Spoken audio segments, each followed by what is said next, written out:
Hello friends, welcome to our channel. இன்றைய பதிவில் எந்த மாவும் அரைக்காமல் இன்ஸ்டண்ட்டாக ஒரு சுவையாக ரொம்ப சூப்பர் டேஸ்ட்டாக ரொம்ப குயிக்காக ஒரு அக்கி ரொட்டி வீட்டில் இருக்கக்கூடிய அந்த பொருட்களை வச்சே ரொம்ப குயிக்காக ரெடி பண்ணி எவ்வளோ டேஸ்ட்டாக எவ்வளோ குயிக்காக செய்கிறது அப்படின்னு பதிவில் பார்க்கலாம் வாங்க.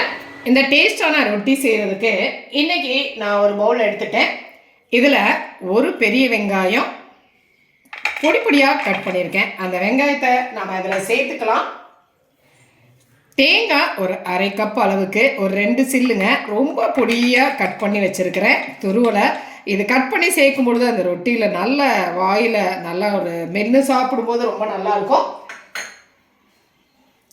கருவேப்பிலை கொஞ்சம் கட் பண்ணியிருக்கிறேன்.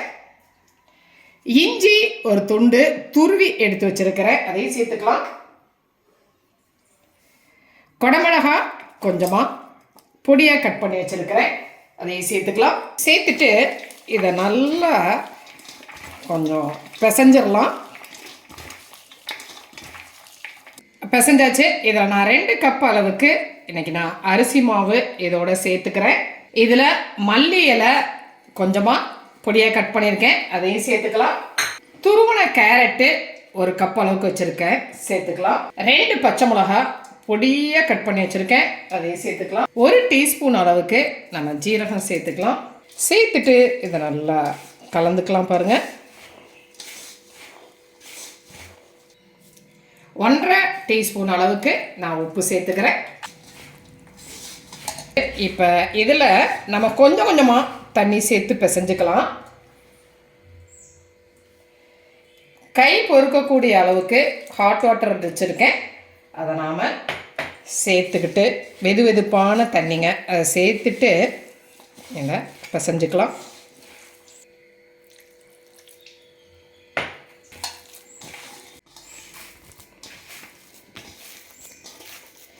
மாவு பிசைஞ்சு அழகாக இந்த அளவுக்கு ரெடி ஆகிடுச்சு பார்த்தீங்களா. இப்போ இதில் நான் என்ன பண்ணுறேன், 1 டேபிள் ஸ்பூன் அளவுக்கு எண்ணெய் சேர்த்துடலாம். எண்ணெய் சேர்த்து மூடி போட்டு ஒரு 15 மினிட்ஸ் அப்படியே அந்த மாவை ஊற விடலாம். பாருங்கள், மாவு 1/4 மணி நேரம் ஊறி ரெடி ஆகிடுச்சு. இப்போ நம்ம மாவை எடுத்துக்கலாம். பாலித்தீன் கவரில் ஆயில் அப்ளை பண்ணியாச்சு. மாவை இப்போ நாம் எடுத்துக்கலாம். இந்த அளவுக்கு மாவை எடுத்து வச்சுங்க. இதை மெல்லிசாக நாம் தட்டிக்கலாம். செட்டிநாடு பகுதிகளில் அதிகமாக இந்த ரொட்டி அடை செய்வாங்கங்க. ஆனால் அந்த காலத்துலலாம் இதை கொஞ்சம் நல்லா மொத்தமாக ஒரு ரொட்டியாக தான் செய்வாங்க. இப்போ எல்லாருமே கொஞ்சம் லைக் பண்ணி சாப்பிடணும் அப்படிங்கிறதுக்காக நம்ம இதை கொஞ்சம் மெல்லிசான அடைகளாக தட்டிக்கிறோம். அடுப்பில் நான் தோசைக்கல் வச்சுருக்கிறேன். கல் காஞ்சிருச்சுங்க.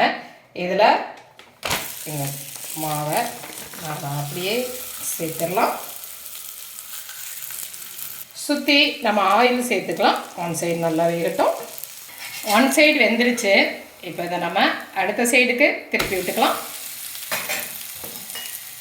கொஞ்சமாக ஆயில் சேர்த்துக்கலாம். பாருங்கள்,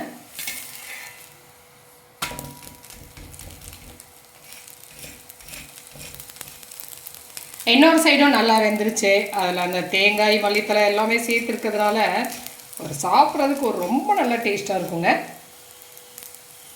இந்த அளவுக்கு வெந்து ரெடி ஆகிடுச்சு இல்லையா.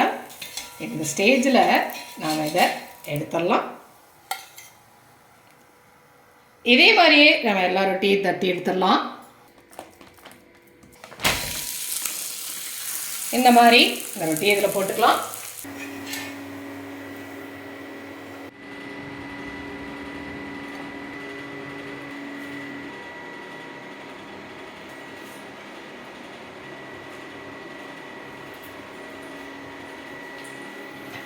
பாருங்க, சுவையான ஒரு அக்கி ரொட்டி அடை ரொம்ப குயிக்காக வீட்டில் இருக்கக்கூடிய பொருட்களை வச்சே ரொம்ப சிம்பிளாக ரொம்ப டேஸ்ட்டாக ரெடி பண்ணிட்டோம். இது குழந்தைங்கள்லேருந்து எல்லாருக்குமே ரொம்ப பிடிக்குங்க. இதில் நாம் சேர்த்துருக்கக்கூடிய அந்த தேங்காய் பாருங்கள், தேங்காய், கேரட்டு, கேப்சிகம், மல்லித்தழை இது எல்லாமே சேர்ந்து ஒரு நல்ல ஒரு சூப்பரான ஒரு டேஸ்ட்டோடு இருக்கும். இந்த மாதிரி தேங்காய் சட்னியோட சேர்த்து சாப்பிடும் பொழுது ரொம்ப டேஸ்ட்டாக இருக்குது அப்படின்னு எல்லாருமே பாராட்டுவாங்க.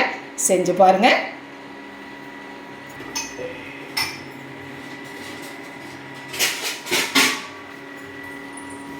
உங்களுக்கு பிடிச்சிருச்சு அப்படின்னா சப்ஸ்கிரைப் பண்ண மறக்காதீங்க. லைக் பண்ணுங்க, கமெண்ட் பண்ணுங்க, ஷேர் பண்ணுங்க. மற்றும் ஒரு பதிவில் உங்களை மறுபடியும் சந்திக்கிறேன். நன்றி.